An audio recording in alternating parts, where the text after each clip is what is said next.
Perdre du gras, en réalité, c'est comme voyager à l'autre bout du monde ou apprendre une langue étrangère. Et tu te rends compte qu'il existe des milliers de langues, chacune avec ses propres difficultés. Qu'il y ait une brûlure du gras, c'est pareil.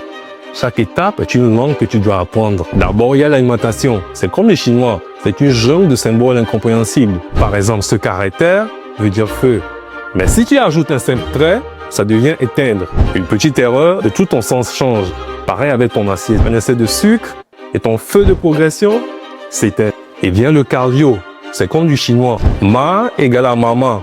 Mais ma, avec un accent circonflexe inversé, égale à cheval. Même mot, mais haut ton. Et tout change. Comme les battements de ton cœur. Ni trop lent, ni trop vite, mais au bon rythme. Il parle la langue de la combustion des graisses. Mais si tu veux vraiment progresser, tu dois considérer ton sommeil. Et ça, c'est comme l'arabe. Ce mot signifie patience. Si tu le lis de gauche à droite, il devient illisible. Mais lu correctement, il prend son sens. Ton sommeil, c'est pareil. Tu crois que tu peux le négliger, mais sans repos, il devient une langue mal lue, incompréhensible. Ton entraînement, lui, c'est comme du japonais.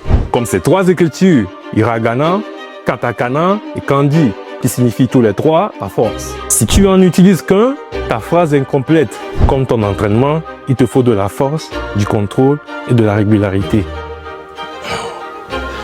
Et enfin, la discipline.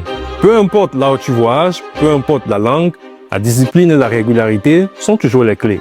Parce que perdre du gras, ce n'est pas toujours transpirer. C'est apprendre un nouveau langage qui transforme ton corps pour toujours.